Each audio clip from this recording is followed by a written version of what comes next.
Welcome to Writing for Wednesday. Let's go have a look at our learning intention and success criteria. We are learning that writers can use their writing to give information. Our success criteria is: I can draw a diagram of a wombat or a dingo and then label it by listening to the sounds in the words. Toto, do you know what our focus is today for writing? That's right, diagrams. Were you listening to our learning intention and success criteria? Or did you just read the whiteboard? What do you think? Diagrams. Diagrams have a title, they've got a drawing or a picture, and they've got labels. Diagrams are really important for lots of different people. A lot of scientists use diagrams. They might be animal scientists or plant scientists. If I have this plant over here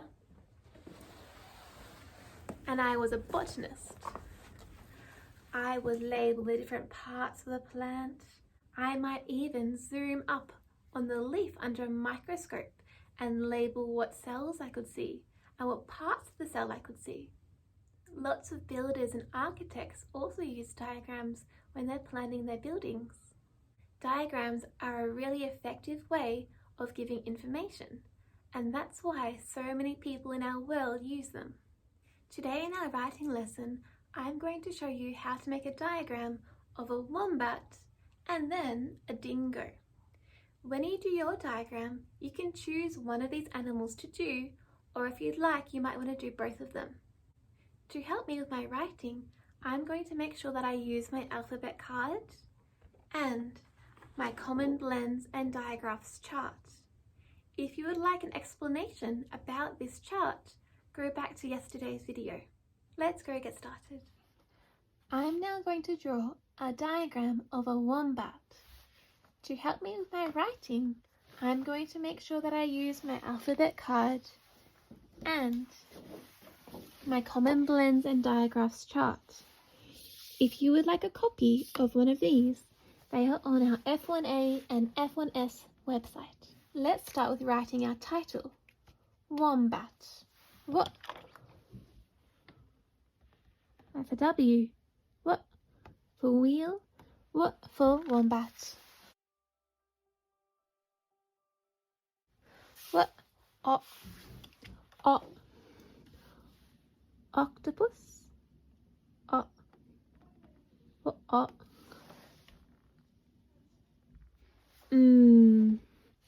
Do you know what letter makes the sound? It sounds like you've seen a delicious cake and you're saying, I'd like some of that. Monkey. It's an M. B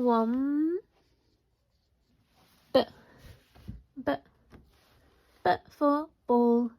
B. At.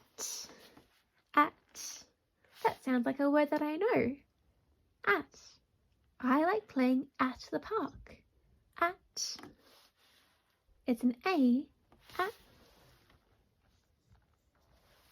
And then the lucky last letter in wombat is the letter that makes the T sound. That's right, T. Wombat. Now I'm going to draw my wombat.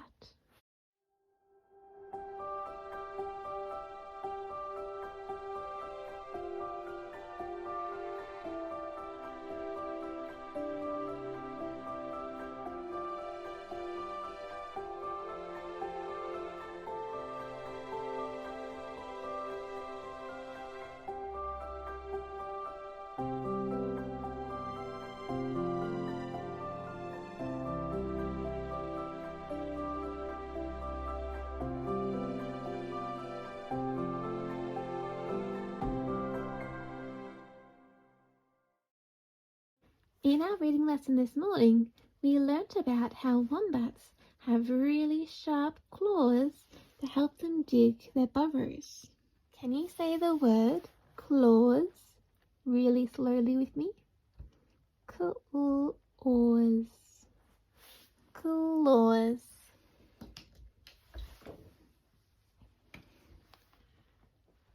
Can you hear the cool blend at the start of claws?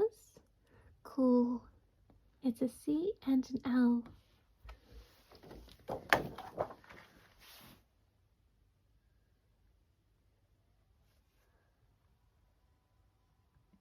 Cool. Oars. The A and W make the oar sound in claws.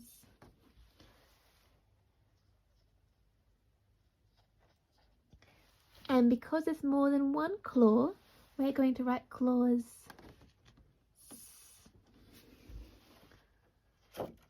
There's our wombat's claws. The next thing I'm going to label is the backwards facing pouch that the wombats have. Remember that the wombats have backwards facing pouches so that when they're digging, all the dirt doesn't go onto their babies. In my picture, you can't really see the pouch because it's hidden underneath. But I'm going to draw a little arrow pointing to where it would be to label it.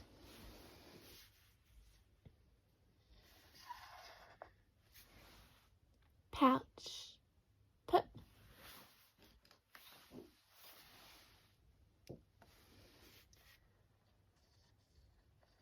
Owl. Put ouch. Remember how the O and the U make that owl sound in pouch.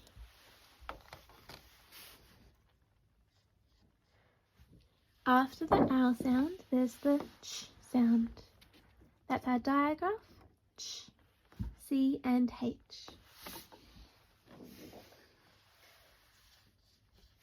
Claws and pouch. Have you noticed that many of the animals we've looked at so far have pouches? The koala had a pouch, the kangaroo had a pouch, and the wombat has a pouch. That's because they are marsupial animals. The last thing I'm going to label on my wombat today is my wombat's mouth. Mouth. For monkey.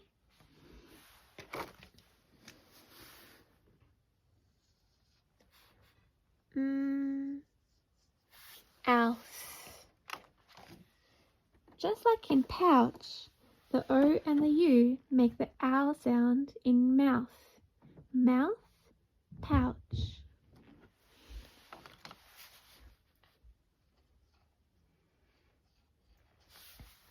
Mouth.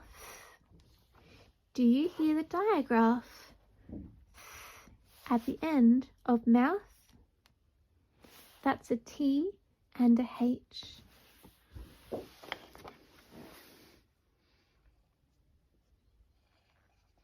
All done. I've got my title of my wombat.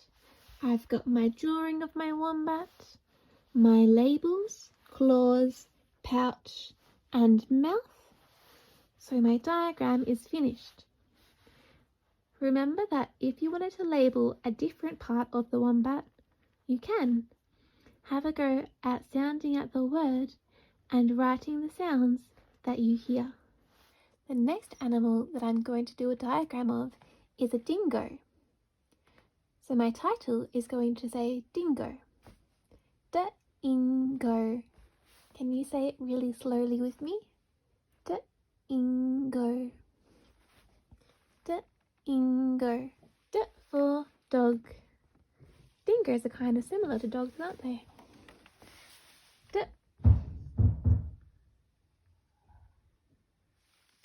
Dingo. D-E. E for igloo. It's an I. D-ing. Do you hear that sound again? D-ing. That was our N and our G. D-ing. Go. I can definitely hear the G there. Go. Go. O. O for owl. O for octopus. O. Dingo. Now I'll draw my picture of a dingo.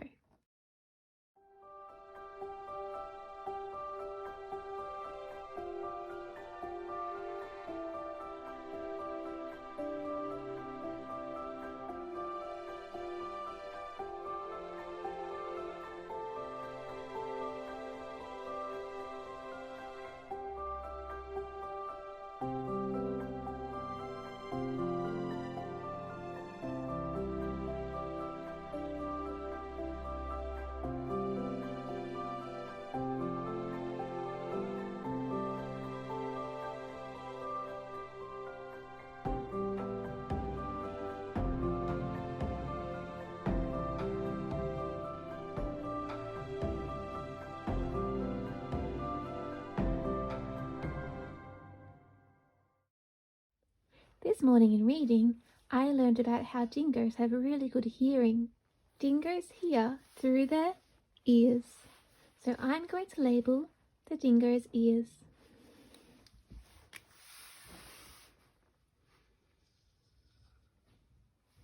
Ears. Do you hear how ears starts with an E? Ears. It's actually an E and an A together, making that sound.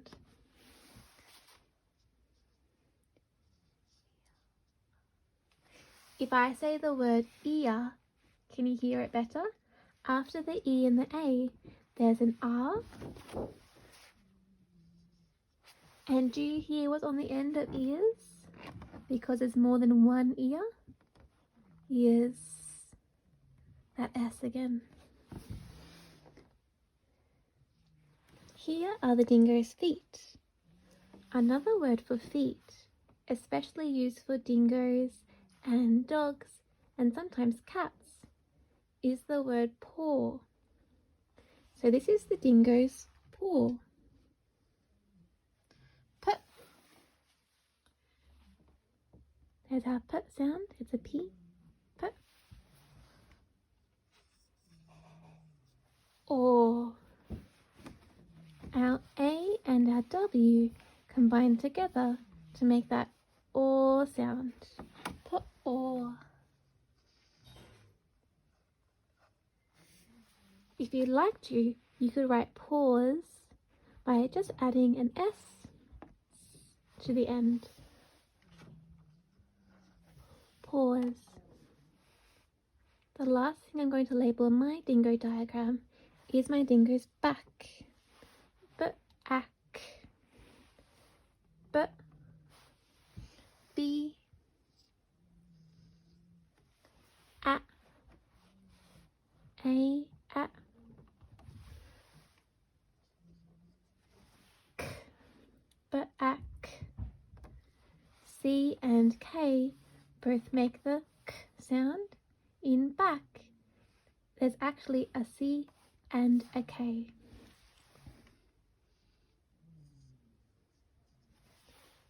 Back.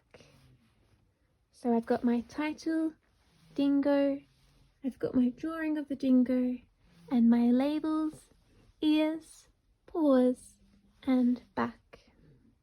And that's it. Well done, everyone. To finish off today, I thought I might read you this story. It's about a little wombat called Sebastian. It's by Thelma Carterwell and Kerry Argent. Oh, and it's called Sebastian Lives in a Hat. Sebastian lives in a hat. It's a brown woolen hat. Sebastian's a pink, fuzzy wombat. I wonder why he's pink and fuzzy. What do you think? Are wombats usually pink? He won't always be pink and fuzzy. The hat won't always be big enough for him. Do you see his nose? I think he might be a baby wombat. What do you think? Sebastian hasn't always lived in a hat. He used to live in a warm, dark place. It was his mother's pouch. Sebastian feels safe in his hat. It is warm and round and soft, just like his mother's pouch. Can you see his really sharp claws there? Look at that. Sebastian's mother was killed by a car, but he lay safe in her pouch. He was very frightened when we found him and very, very hungry. So here's a picture of Sebastian's mother after she was very sadly killed by a car. Sebastian is safe and warm in her pouch. Luckily, this family were driving along and saw Sebastian's mother on the road, and they rescued Sebastian from her pouch.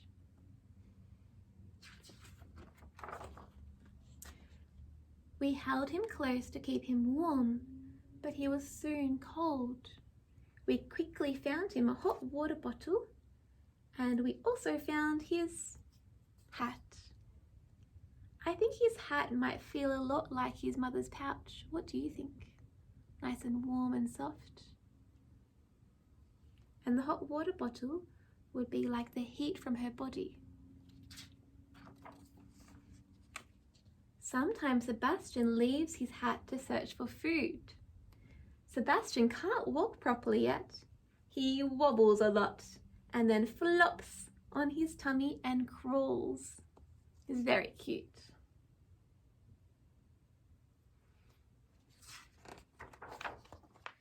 Soon we find him. We put him back in his hat and he has his bottle.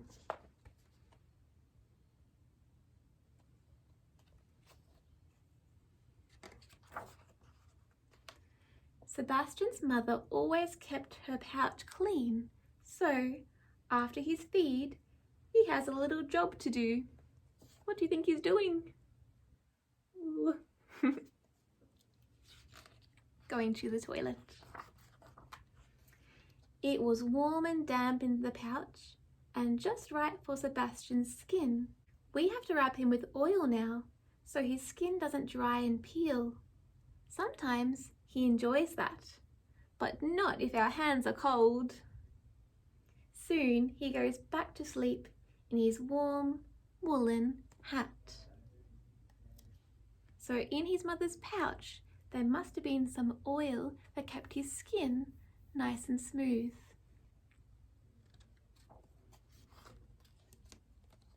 Sometimes Sebastian has to change his brown hat for a grey hat. We won't say why, but when the brown hat is dry, Sebastian has it back again and he is happy. Can you see the brown hat on the line? I think it's been washed.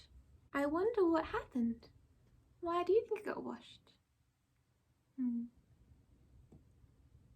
Maybe Sebastian forgot to go to the toilet in the bucket. Every day Sebastian grows a little bigger and stronger. He has 4 sharp pointy teeth now, and sometimes he likes to try them out. What is he eating? A shoe. Oh no, Sebastian, that's a bit cheeky. He has strong, sharp claws too, and one day he will use them to dig a burrow for himself. But right now, they're just great for having a scratch.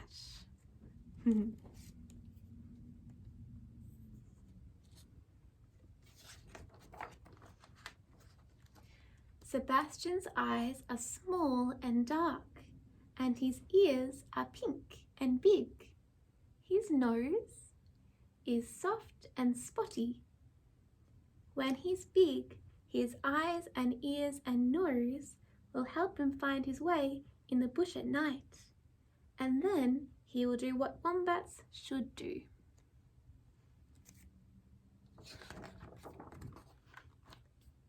But he may still love his hat. What do you think? There's Sebastian, he's all grown up.